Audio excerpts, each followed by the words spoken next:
just want to say hello to everyone. This is Let's Talk Nation with Brother Love and Greg. Brother Love and Greg Jackson. I'm Greg Jackson, but you're not Brother Love. So we're just going to get to the show real quick. We do have a special guest in the studio with us tonight, none other than a friend of the show, expert in the field of aggression management. We have a very important show that we're going to be talking about tonight with John Byrne, who is with aggression management. And so as we prepare to discuss what has happened here over the last week or so, we thought that it would be important to have an expert to come in and talk to us about aggression management. So, John, how are you doing this evening? I'm doing great, Greg. I'm really looking forward to our conversation, and I'm very proud to be a part of what you all do. I understand. I appreciate it. So, as always, one of the things we like to do is we like to talk about how our weekend was and how things went. So, and Brother Stead and Brother Love Steed or Stead, I'm just going to ask you, how's your weekend this past weekend? Well, I played golf for the first time in quite some time, and being here in Orlando, Florida, it was kind of hot out. And I did not play well enough that I would write home about. Listen, it really happens. But it was fun, though. It was great fun with friends and that sort of thing. You know, listen, when I was playing golf quite a bit, one of the things they said, which is the absolutely true statement, no matter if you hit a good ball or a bad ball, you always want to come back to play golf.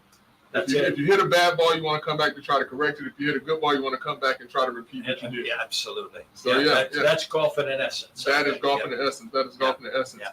But let's kind of prime our conversation for tonight. Yes. And tonight's show, a good portion of the show, we want to talk about violence in our community, and in particular, violence in our schools. Yes.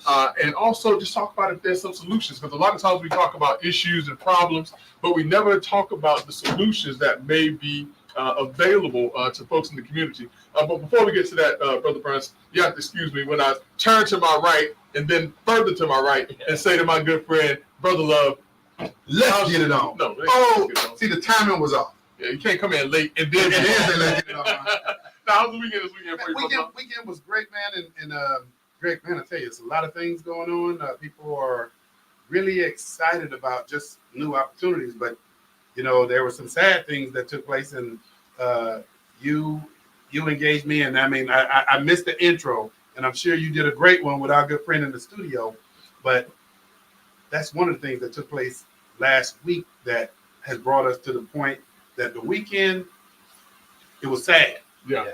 It was sad. But listen, before we get to our conversation, because we just were starting to get into the reason why John Byrne has joined us tonight as an expert in aggression management. But for those who are listening and seeing these faces, you're tuned in to two of the most influential voices in Central Florida on Monday night podcast, Brother Love and Greg Jackson, the dynamic duo guaranteed to raise your IQ 10 to 15 points. And on some nights, Brother Burns and Brother Love, it gets up to 25 to 30 points. Oh, wow. If you want to be a part of tonight's show, all you have to do is hit 321-483-7002. Again, that's 321-483-7002 to talk to two of the most influential voices in Central Florida on Monday night podcast, Brother Love and Greg Jackson. Brother Love, let's get it on. See, my timing was on for that, John. But John, would you agree with me? This brother is going to call a fight. He's going to be the show host for a fight. It's coming soon somewhere. Yes. I'd rather be, Tyson days are over. Listen, I don't know. It's more likely that I'm going to start a fight before I call a fight. if you know what I mean, it's more likely I'm going to start a fight before I call a fight. But you're engaged in good trouble. But now I want to go back full circle, John, because we want to take advantage of your expertise.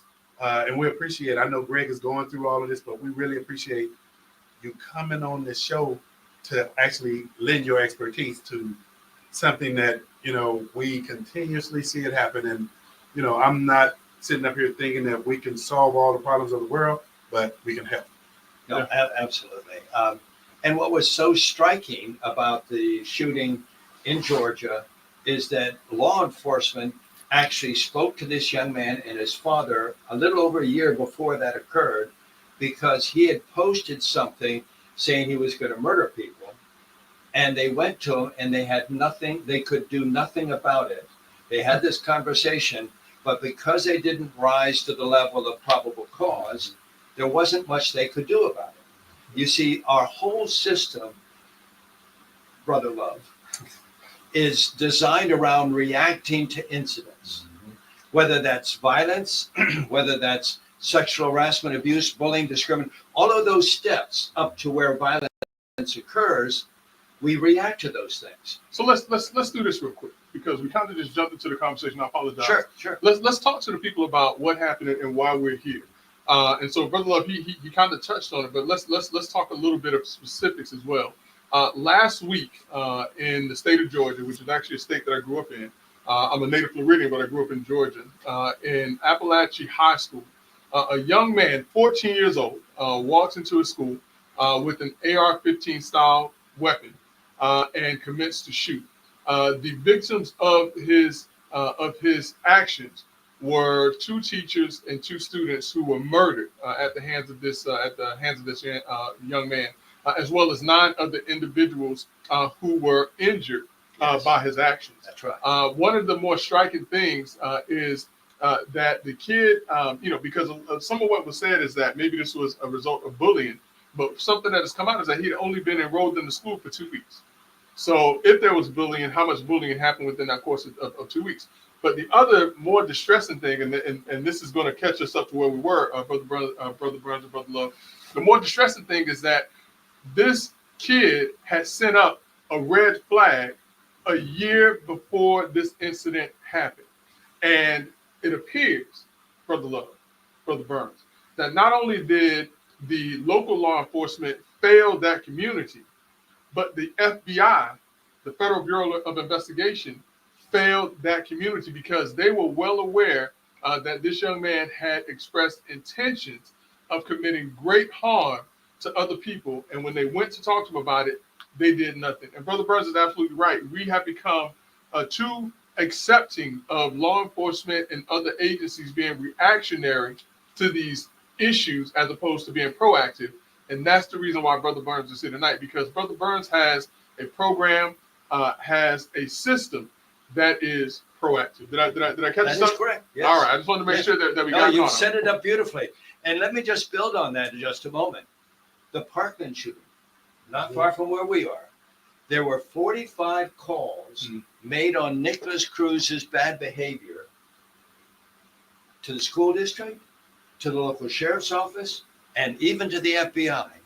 And no one felt the sense of urgency enough to have engaged with this young man, enough to have prevented 17 innocent lives. John, on that note, and I want to just hit the pause button because we have the general who we have the benefit of being one of the best legal minds throughout. I mean, I'm not going to say here and throughout the country. Greg, let me ask this question because John really set this thing up perfect.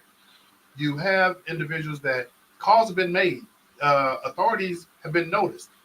From a legal perspective, how do you gauge that they haven't committed an offense yet to where the law allows? I mean, I know there's been new legislation all over the country that's trying to identify these red flags to do something about it. How do you balance that? You know, it's a slippery slope, and I'm going to be 100% honest with you. But, you know, I think that law enforcement, and in particular in circumstances such as this, rely too much on there's nothing we can do. And that's becoming too much of a problem, and that's becoming too much of an excuse when they go out and they identify individuals who are a threat to others and prove themselves to be a threat to others. And they were out there years, months, sometimes days ahead of time to have prevented this.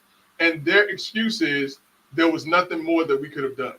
That's why a system that Brother Burns has developed, I believe, is key in order to identify and able to take actions when you have someone that is exhibiting certain signs. And so, Brother Burns, with regards to aggression management, yes, can you talk our audience through the various steps that one can go through to determine if a person is reaching a level of taking catastrophic actions, such as this young man did up in Georgia? Well, the first thing we should do is step back just a moment and talk about the fact that how do we respond to these to start with, and then I can explain how it is that we do that differently. We approach it differently. Number one, violence, school violence, workplace violence, whatever kind of violence you want to call it. What is the response to it? It's called active shooter response training. Mm-hmm. What does that mean? It means you're responding to an active shooter who's already murdering your students and your faculty or your workplace and your employees. it's already way too late. Now, law enforcement will say, what is their chore? They will come in and they will, by practice, by training, step over the dead, dying, and or wounded victims to get to the shooter. Mhm. I understand that, but it's unacceptable. It's unacceptable because we can get out in front of this. There's a phrase called the moment of commitment. The moment of commitment is when an assailant decides to pull that weapon and start shooting. From that moment of commitment to when the first round is discharged is just 2 seconds. Hmm. No security, no law enforcement, no matter how well trained or equipped, can reliably be on scene in 2 seconds. With regards to our schools, I spoke to the director of operations of NASRO, the National Association of School Resource Officers, and asked that director, can an SRO, is there any reasonable reliance that an SRO can be on scene in 2 seconds? He said, absolutely not. So you're on your own, literally.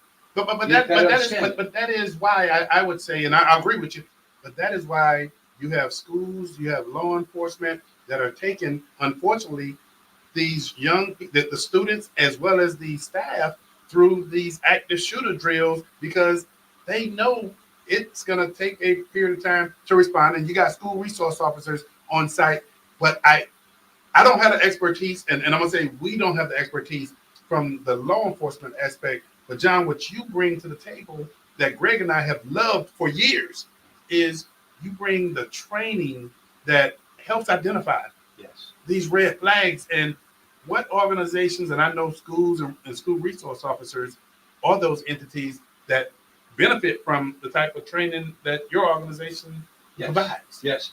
Primarily hospitals are, there are more not, according to OSHA, there are more non-fatal assaults in hospitals and healthcare than any other industry. So that has been our clients for quite some time, our banks, but mostly corporations, things of this sort. It's been very difficult to get into schools because they see there's a solution and there isn't. Well, because the solution is what Brother Love is saying, a reactionary solution. That's it. That's they, it. They think that, and listen, and this is not necessarily a knock on the school board, unless they're presented with options and opportunities to keep our kids safe, and they don't listen. But the response or the solution that it seems they have is to prepare for a shooter to already be shooting. That's it. And That's it. that makes this much sense to me. Zero sense. Yeah. Yes. When you have a program and a process where you can identify a person before it happens and get them the help and keep people safe from that person's actions. Exactly. And so, I guess just kind of going back to, to your program, what is it and how is it that your program is able to potentially identify a person such as a shooter in this case before something like this happens in our schools here in Central Florida? Well, to start with, we step down from violence for a moment. Sexual harassment, abuse, bullying. Bullying represents someone exhibiting bullying kind of behavior. You're reacting to someone who's exhibiting this behavior. You're not preventing it. So the FBI calls it identifying someone on the path to violence. By identifying someone on the path, you're out in front of violence. You can actually have an opportunity to prevent the violence in the first place. We call that path the sequential successive precursors to violence. This enables us not just to focus on violence, but on sexual harassment, abuse, bullying, discrimination. So we can actually get out in front of things like bullying, which is pervasive in schools today. So that's how we do that. That's how we achieve it. Do you have that graphic? Yeah. Hey, with our executive producer, Doc, can you put that graph up for us, please? And John, while he's putting that graph up, I have to recognize and say, and Greg and I are familiar in law enforcement. Man, you got folk who are doing a great job. Sheriff Lima, Seminole County Sheriff's Office. Yes. Greg, I can't say that without talking about our backyard with Chief McKinley with the Apopka Police Department. These guys, and they're engaging the community. They're working with schools, and they're working with those young people in terms of what it is they can do to look at how they can reduce the risk. That's right. John, your graph is up on the chart. So what you're looking at here is the continuum of aggression. One of the things that we discovered 3 decades ago was there are two kinds of aggression. One we call primal, the other one we call cognitive. Primal aggression is built on the primal instincts of fight or flight. It's fueled by adrenaline, that connection between aggression, the production of adrenaline, the increase in the heart rate, and the resulting body language and behavior that we can both identify, but most importantly, we can measure it. When I was working with the military, we were using infrared.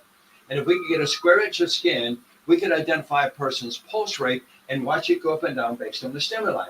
This is hard science. But it also represents someone losing control, i.e. the adrenaline rush, right? So the higher you get on this continuum, the more you lose your quality of judgment, the more difficult it is to diffuse you. So I'm looking at this chart, and Yeah. I see the continuum go from low, medium to high risk. That's right. So- And that's so important.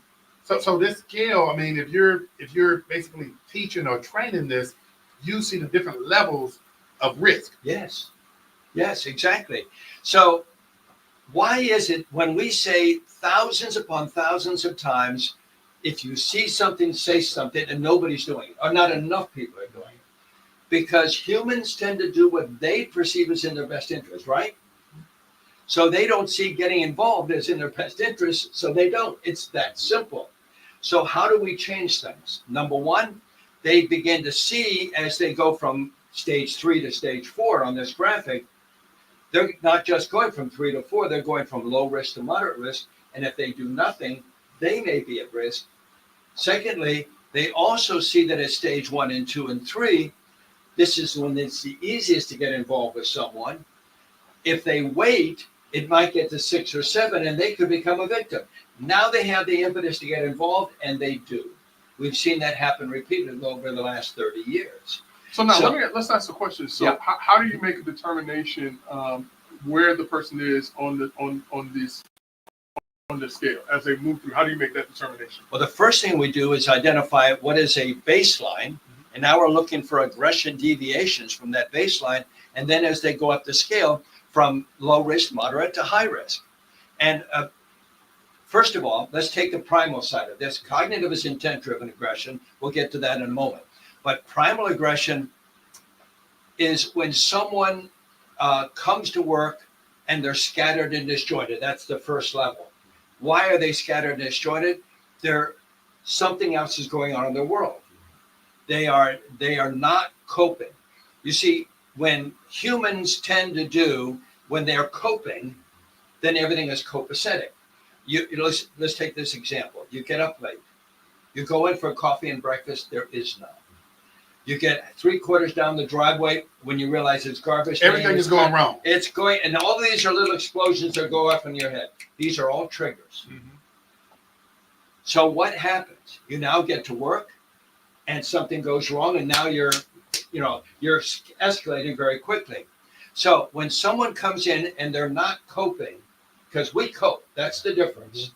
When someone stops coping, when one trigger begins to build on the next, you enter into what we call the escalation phase. And the escalation phase is, we call it mounting anxiety, because it changes us. It changes our body language, it changes our behavior, it changes the way we communicate with each other. We can identify these changes.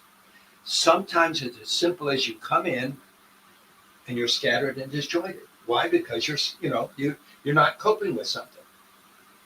A person comes up to you, a trained individual comes up to you in a genuine and caring way. That's the important element.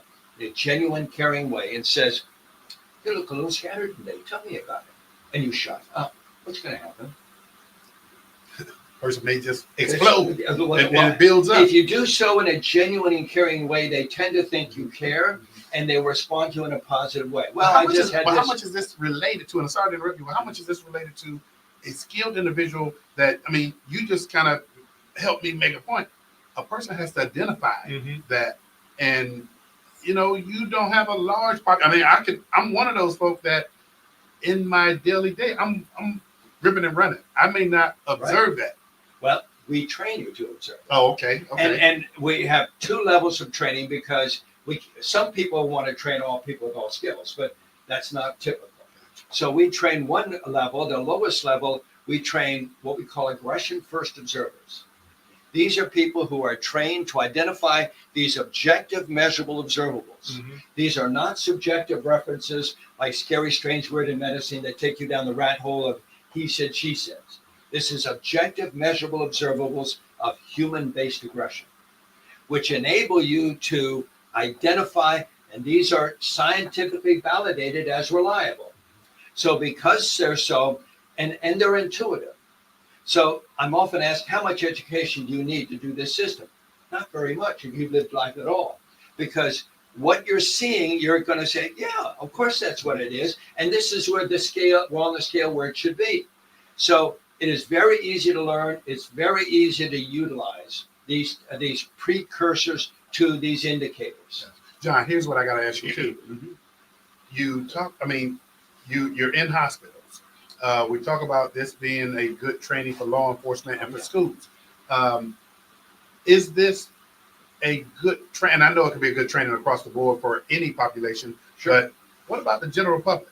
What about faith communities? And me and Greg, unfortunately, when we started seeing some assaults, if you would, on the faith community, Greg and I, we did a show and we had some law enforcement that came and they talked about what churches could do to kind of put extra security and measures. But what application would this have for not just the faith community, but to pull the community at large together? Say here, but to break it down, John, because I love the presentation, but to break it down to the community and not dumbing it down, but making it a little bit more layman's term.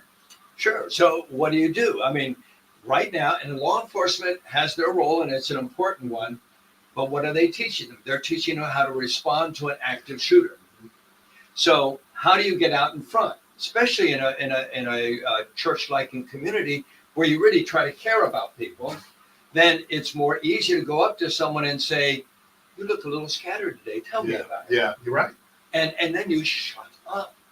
You know, some people say, "You listen." No, you shut up. Because what this person's going to do is they're going to start sharing with you what they're going through, what is causing them not to cope. And by that conversation in a caring way, you allow them to release what it is that's causing this anxiety, and they begin to diffuse right before your eyes. Greg, I will say again, and I love what, man, you know, we have LCSWs, we got counselors, and I don't know, man. I'm just thinking that there's a skill behind that. Yeah. From and churches, community-based organizations, school teachers, administrators. What you're just saying, I think, is something that also needs to be teachable to a person like myself. Yeah. You know, somebody comes in and you're looking at them and you could tell that there's something wrong, and just a simple gesture of, "You're all right," you know, everything good, and then, like you say, shut up and listen. Yeah, that's right. You're absolutely right. So the question is this: just kind of in light of what brought us here, how would you implement your program or process into a school in Central Florida? Excellent question. Good. It is the beauty of this is that people tend to look at someone at entry. We'll talk about staff and teachers for a moment. They look at them at entry and then they wait for something to happen. That's part of the problem. This is an ongoing element. You're engaging in a way that you have your first observers and you want an army of them. They're out there. The bus operator who sees that child for the first thing in the morning. At college level, you've got the janitorial system, where these are people going places that most people don't see, and they can be observers. So these are excellent people to be observers. Then you have certified aggression managers who are trained to engage and diffuse. Now, when I say diffuse, I'm talking about in a very special way. Again, humans tend to do what they perceive as in their best interest. So our challenge is, and our training is set up to do this, we identify this path that this person is on. We start to convince. By convincing, I mean we identify this path and we identify the consequences of this person continuing down the path. Remember, they want to do what they perceive as in their best interest. So we then offer them an alternative path that still addresses their issue, but by addressing their issue, they're now working on their own power. They're not just having me come in and say, stop that. They're saying, I see the path that you're on. I want you to see the consequences. Are those the kinds of things you really want to be exposed to? Now, here's an alternative path. If you go down that path, you're now doing it on your own power. Guess what I've just done? I prevented any subsequent violence from that person. Right. John, you make it sound so simple, but I love the delivery because this is what our audience needs to hear. And I'm going to continue to go ahead and extend it, John. What you've been doing, man, definitely is a game changer. And you predominantly work with hospitals, but man, can you let our viewing audience, particularly schools, law enforcement, know how to get a hold of you, man? And also elected officials in the legislature. I mean, not just at the local level, but I think that this is something that on the state level as well could look and see what processes can be put in place to be more proactive about keeping our children safe in schools. You're absolutely right. And there is a program in the state of Florida called Fortified Florida. It's an app that was developed in 2018, and it was put out to all teachers, students, parents, anybody who wanted to get involved. And whatever you said was funneled through to the local law enforcement. Fortified Florida. Now, it's a good idea, but it's gone awry because anybody can say anything. And because of it, if you allow someone just to say whatever they're feeling, students especially, you're gonna violate HIPAA, FERPA, and the Civil Rights Act. So it now becomes exposed, so you have to now make it confidential. In our system, because we don't step on any of those landmines, it can be open to the public. And the beauty of it is that, and that's one of the things that I'm trying to do now. I'm trying to get in touch with the Department of Education to talk about replacing Fortified Florida with CAPS because it offers a more effective system. I've spoken to the police chief at Orange County Public Schools. He said, John, I like what you're doing, but frankly, I'm overwhelmed with what I have. I don't have the phrasing he used, I don't have the bandwidth. And that's part of the problem with this thing where anybody can say anything. And now you have to follow every single one of those up, because if you don't and something happens, now you're liable. And it's not resources out there available to follow all of those responses.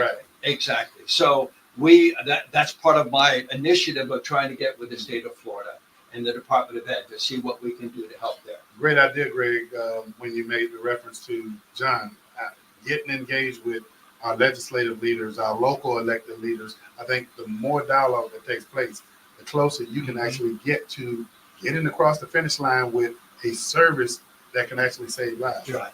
Yeah, absolutely. Yeah. Absolutely. So John, hey man, we want to thank you once again, man. If you could look into that camera and let people know how to get a hold of it. Yes, by all means. I am John Burns. The company is Center for Aggression Management. You can reach me at 407-718-5637. That's 407-718-5637. My website is aggressionmanagement.com. Aggressionmanagement.com. And you can get through to me that way as well. John, once again, Greg and I, man, we thank you for coming to the show. Thank you so much. Hey, thank you. Thank you for allowing me. You got the contact information, and hey, please believe us. This is information you can definitely use. It'll save lives. We are going to take a quick commercial break, and we'll be right back.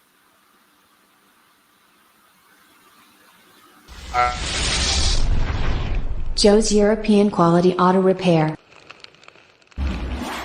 Mercedes-Benz, BMWs, Jaguars, and Porsche. Joe's Quality Auto Repair specializes in European cars. Joe's Quality Auto Repair is located at 1240 State Road, 436 in Altamont Springs. Stop paying a king's ransom for your foreign auto repairs. Call Joe's Quality Auto Repair, mention Let's Talk Nation, and he'll beat certified dealership repair quotes by 30%. Call Joe's Quality Auto Repair at 407-409-6040. Again, 407-409-6040 for the best affordable and guaranteed European auto repairs. Hey, welcome back to Let's Talk Nation. And hey, great. John is always on point, man. Listen, man, just want to say thank you once again to John Burns, Brother Burns, for coming in tonight, sharing some very helpful and needed information about aggressive management and what can be done to get a step ahead of aggressive behaviors in schools and other soft targets in our community. You're right. Hey, well, Greg, man, I hate to kind of put my foot on the pedal after information that John just delivered, man, but what else is happening, man? I mean, we got a lot of things going on, man. You know what? One sad note that we have to mention is that an entertainment icon has passed away. Today, September 9th, 2024, James Earl Jones, the voice of Darth Vader in the Star Wars series and numerous other films, The Sandlot, Coming to America, Conan the Barbarian.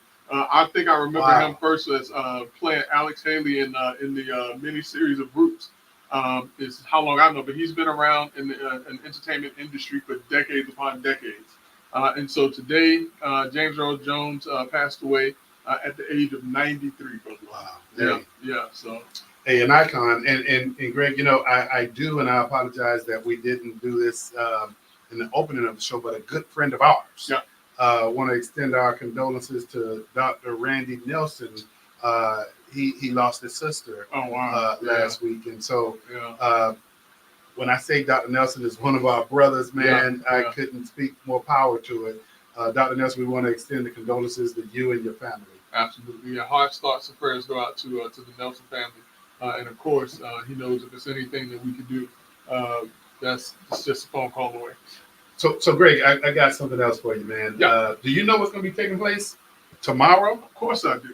Of course I know what's taking place tomorrow. I mean, if anyone was watching the Biden-Trump debate in June, this is what you asked for.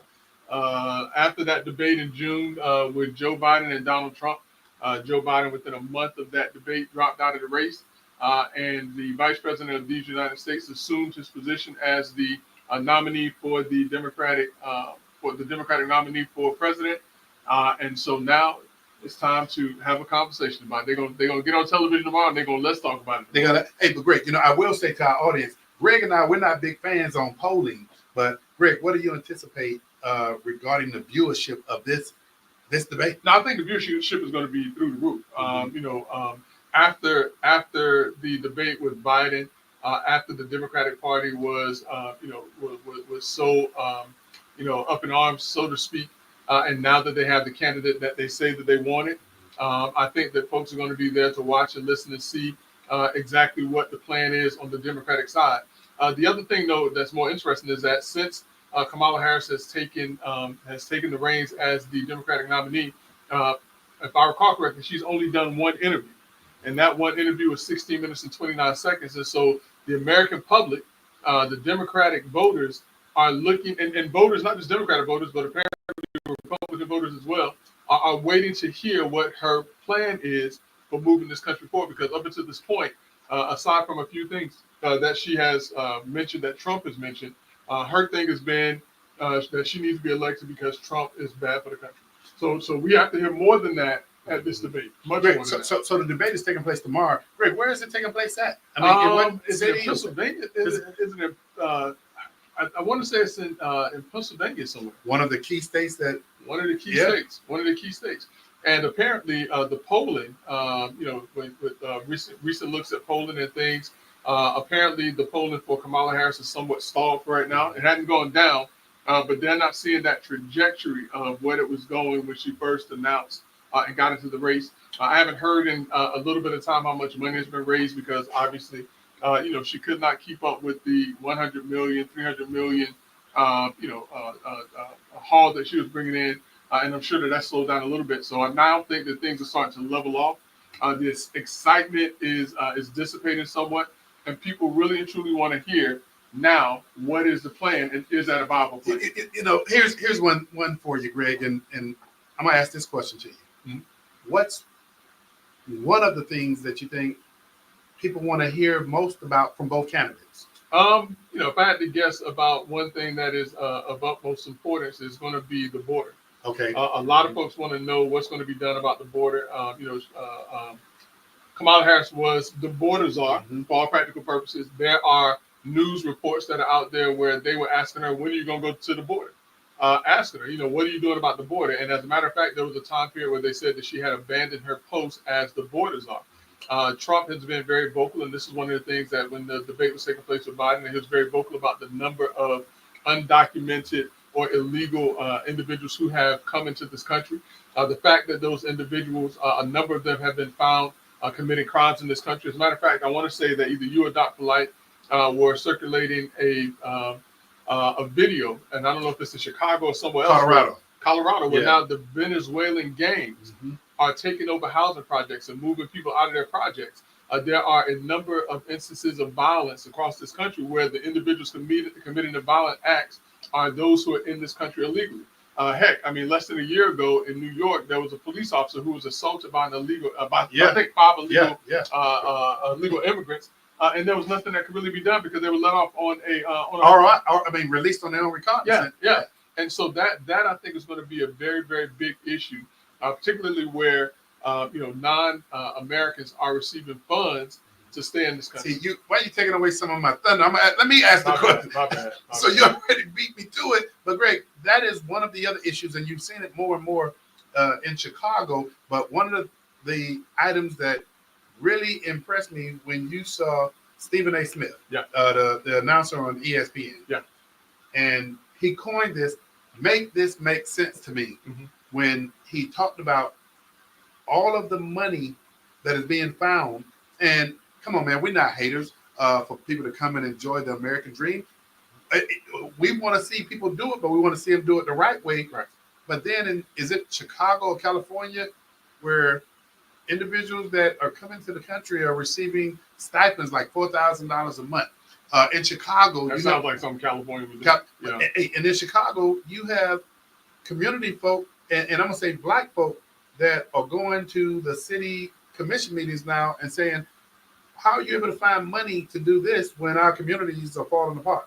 One of the things that's been said, and this is not a Kamala Harris thing, this is not a Joe Biden thing, this is a Democrat strategy thing, is that, on the Democrat side, that the plan has always been to allow as many illegal immigrants into this country as possible, because those individuals would then become voting citizens who would continue to vote and keep them into power. And so, if that was the game plan, it appears that plan is being worked up and being successfully worked up, because at last count, from what I understand, there are approximately 15 to 20 million undocumented individuals who have gotten into this country since the time that Joe Biden and Kamala Harris took the reins as president and vice president of the United States. So Greg, I wanted to address that, but then the other thing, because you stole what I thought would be one of the number one issues. Yeah. I think the next issue that's going to run a close first, if not second, is people want to talk about the economy. Of course. What's taking place with the economy? Of course. And Greg, I mean, but the last jobs report, do you recall was it?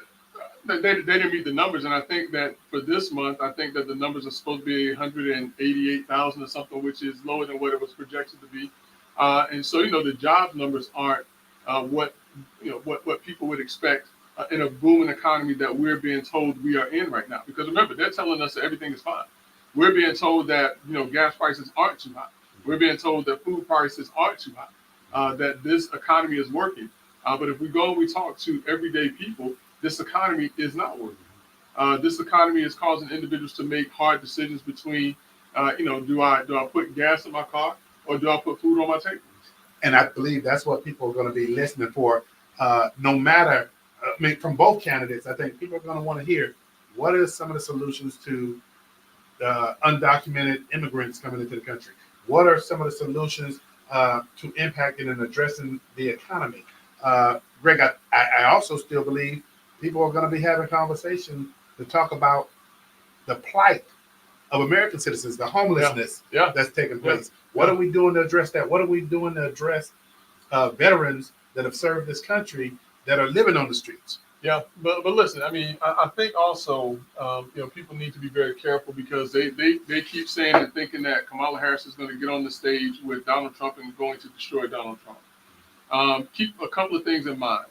Donald Trump dismantled one of the great political minds in the 2016 presidential election cycle when he went up against Hillary Clinton. Hillary Clinton is probably one of the most brilliant political minds that's out there. Donna Brazile and others and things like that. But I mean, someone who was in the White House as the first lady, someone who was in the Senate. I haven't heard that name in a long time. Brazile. Someone who's been in the governor's mansion in Arkansas. So she knows her way around politically, and Donald Trump easily handled her. The other thing that folks need to keep in mind is that when Kamala Harris was on the debate stage as a potential presidential candidate in 2019, she could not even make it to the first primary, if I recall correctly, and she was dismantled by Tulsi Gabbard, who was a member of the House of Representatives and is nowhere near the debater that Donald Trump is. So listen, I'm looking forward to it. I hope that Kamala Harris comes out with some great ideas and some great policies for me as a Democrat to sit back and really think about. But it is not a done deal for myself or a lot of other Democrats in this country. I mean, I've been a big advocate on if I don't like anybody, I don't vote for nobody. Rick, but one of the things that we've said from day one with Let's Talk Nation is we're going to provide you information. Yep. We are just encouraging people to look and do your own research and make decisions for yourself, but do what's best for you and your family. Absolutely.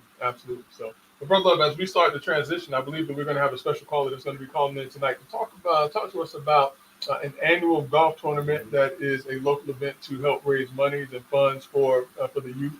And so we'll be waiting, very intently and anticipatorily for that. I hear this individual is a member of one of the greatest. The greatest. I knew that was coming. Greatest fraternities in the history of the world. I knew that was coming. But Greg, man, I tell you, man, there's a lot of things, exciting things, man, are taking place. Absolutely. And we just got to be at the table, man. No, absolutely. But as we also prepare to transition to to the next topic and different things like that, what we also need to keep in mind, Brother Love, is that the election is almost here. Yeah. Yes, we're talking about the debate and different things of that nature, but in 2 months, literally, Brother Love, we're going to be talking about who the next president of these United States is. It seems like just yesterday that we were talking about in January, hey, election cycle is almost here, but we don't know what's going to happen. It's just 2 months away, Brother Love. Right around the corner. Just right around the corner. And, we've been counting down, Greg. I mean, when everything took place, how many days was it before when President Biden stepped down? It left, 100 and some odd days? Right at like 120, 115, something like that. And something, I mean, never happened. Never happened. Yeah, it never happened like this. Remember, Richard Nixon did resign, or was impeached and decided that he was going to allow Gerald Ford to take the reins in that regard. But yeah, this is historic because it's never happened this way before. Of having a president to say, "Hey, look at me, I'm running for re-election," and then all of a sudden saying, "You know what? Let me let somebody else do this," with no real explanation as to why. I mean, I think we discussed as to why it was because there was a serious concern. But Greg, I don't know if we've ever seen the concern that escalated through its own party. Yeah. Through its own party now. Yeah. I mean, listen, brother, everything about what has happened in politics over the past 4 years has been surprising and has been unprecedented. And this election cycle is going to prove itself to be no different than what we've seen the last couple of years. And so, like I said, it's going to be very interesting to watch, and very interesting to get the information that's needed in order to determine who's the best person to lead this country. And what we have to get away from is we have to vote for someone just because of the color of their skin. And I don't care if we're talking about someone who is black, someone who is white, someone who's Hispanic. We can't just keep going back to the default of, I'm just voting for him because there's this color. But and you're right, man. I mean, it goes back to us constantly saying, do your research. Absolutely. Do your research. Absolutely.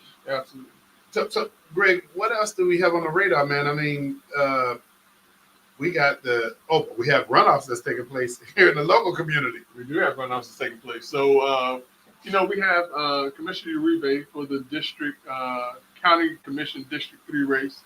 Her opponent in that race is Linda Stewart. There's been some interesting things that have come about, and I've been watching the news and different things like that. But listen, it is what it is at this particular point, and we'll sit back and we'll wait and see. It has been no secret, Brother Love, and if people don't know, they will know that individually, not as Let's Talk Nation, but individually, we have given our support to Commissioner Reba. And I mean, she's been doing a fantastic job, man. Listen, when she came in and she sat down and talked to us about the work that she's doing in order to maintain accountability in county government and not just throwing money at old programs without getting a good or clear understanding as to how those programs really and truly aid and benefit the community. That's the type of thing that I wanted and like to hear. She was drilling down, Greg. I mean, Yeah. when she came into to the studio and she talked about Visit Orlando, and she drilled down when she talked about $35 million of taxpayer dollars in the bank. Yeah. Yeah, Just sitting there. Yeah, but she's put in the work, and she has become a student of what people elected her for. And so, man, I tell you, I take my hat off to her, man. Yeah, absolutely. And then also not a runoff, but an actual election that's going to be coming up is for the Orange County, Osceola County State Attorney's Office. That's the Ninth Circuit State Attorney's Office. And, we have, two candidates that I think is going to be a very interesting race and a very interesting election cycle. You have the former state attorney, Monique Worrell, who was removed by the governor because it was his determination that she was not doing her job in much the same way that her predecessor was removed by the predecessor of the governor now. And she is running against someone who has jumped in and has started putting in some work and who is a former judge. Yeah. I mean, he's not just coming somewhere and just putting himself in this position. He's a former judge here in Orange County by the name of Andrew Bain, who is now the state attorney for the Orange and Osceola counties, and he has been doing a bang up job. And I think that he has renewed the confidence in that agency at this point. You're absolutely correct, man. I mean, at the level that he has gotten engaged at the community-based level, keep in mind, his job is public safety. Right. And so, Greg, I mean, I can't say enough about what he's been doing in the community. Greg, I just been noticed that we have an individual who is backstage, and he said he's one of your frat brothers. I don't know. I want to hear him say that out loud in front of our audience. Yeah, we're going to make a determination here shortly. All right. Hey, well, tell you what, if our executive producer would bring on our illustrious guest, man, I tell you, I'm looking forward to hearing about this golf tournament. Yes, absolutely. Hello, gentlemen. How are you? Volume is off, Mr. Davis. I'm doing great. Doing fantastic. Yes. Community of all time. Doing great. Doing fantastic. Community of all time. So, Brother Davis, it's good to see you as always, man. It's been a while, and I know that we had a chance to talk last year, and this is a very important event that's taking place. So why don't you talk to Let's Talk Nation about what the brothers of Alpha Phi Alpha, first of all, transcending all, and the greatest of all is doing? Absolutely. So we're really excited. The brothers of Delta Xi Lambda here in Orlando are excited to be partnering with the Hankins Johnson Education Foundation to host our third annual Golf Classic. It will be on September 20th out at Eagle Creek. We'll get the teams underway at 8:30 a.m. And we're certainly looking for additional golfers. The Divine Nine, where are you? We're also looking for additional sponsors as well.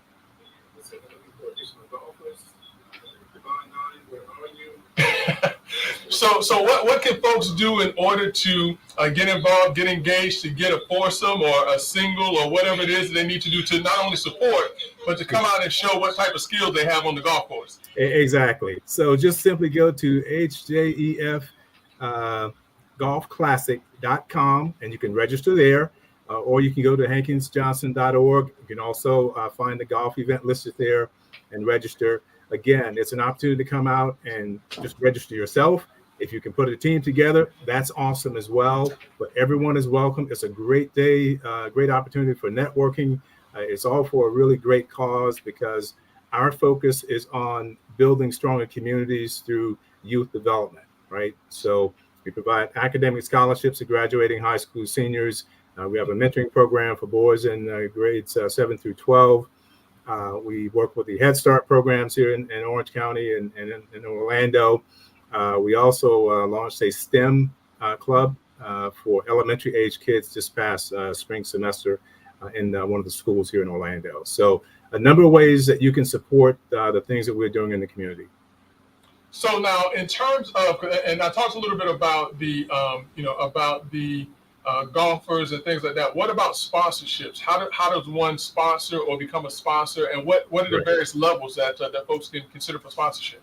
Right. Yes, absolutely. Sponsorship is a great way for us to have you be a part. If you're not a golfer, you can sponsor a hole for as little as $250.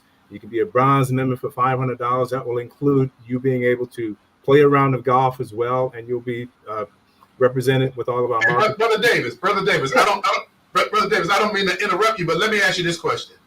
Do y'all have a Let's Talk Nation sponsorship hole yet? We do not, and it would be wonderful to have a Let's Talk Nation. All you had to do was ask, Brother Davis. That's all you had to do. I didn't say, hey, where's that Let's Talk Nation sponsorship at? Where's that sponsorship, brother? Where's that sponsorship? We need it. Yes, we do. Hey, Brother Davis, I'm impressed with the work, and I'm not just saying this because my brother's sitting next to me, Right. but I'm impressed by the community work that the Alpha's been putting in, man. Yeah. Well, thank you very much. It's really important. There is a real need to work with our youth, to engage them and help them understand the possibilities, right? And so it's all about exposure and exposing them to the positive things that exist in our communities, so that they can understand that there's just the sky's the limit in terms of their development, their growth, and their contribution to the community once they're of age to do so. Outstanding. So Brother Davis, all you got to do, and I think you may have sent the flyer, but send us the link. Let's Talk Nation is going to sponsor, at the very least, a hole. We might do a little bit more, but we want to make sure that the Brothers of Alpha Phi Alpha, my fraternity, understands and knows that we are in full support of what Delta Xi Lambda is doing, the great work that the fraternity is doing in the community. And listen, brother, tell the brothers, I know I got to come to a meeting. I know this. When I find out, I promise you I'm coming. I'm telling you I'm coming, man. Let the brothers know. I pay my dues. I do pay my dues. Don't get me wrong. But I'm coming to a meeting, Brother Davis. I promise, man. Hey, I know you will. And I know you'll be there for the luncheon on the 20th. You'll be out there. Yes, sir. Yes, sir. Hey, Mr. Davis, before you leave, man, I got to say, do the Alphas get engaged in voter outreach, training, and engagement?